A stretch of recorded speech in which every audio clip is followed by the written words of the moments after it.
تعالى اقولك ازاي توازني هرموناتك من خلال تدوير البذور او السيد سايكلينج.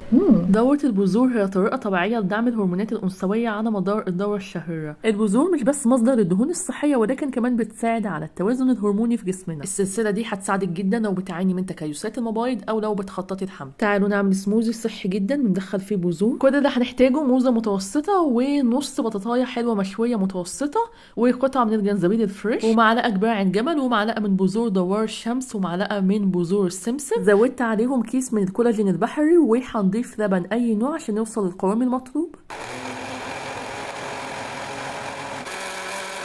السموزي ده مناسب قوي للنص التاني من الدورة الشهرية، وده لانه بيحتوي على بذور السمسم الغنية بالزنك اللي بيدعم انتاج هرمون البروجسترون وبيعمل على توازن الاستروجين، وبذور دوار الشمس الغنية بالسيلينيوم اللي بيساعد على التخلص من الاستروجين الزيادة، وفيتامين اي اللي بيساعد على انتاج البروجسترون. تفاصيل اكتر هتلاقوها في الكابشن، واشوفكم في حلقة جديدة. باي باي.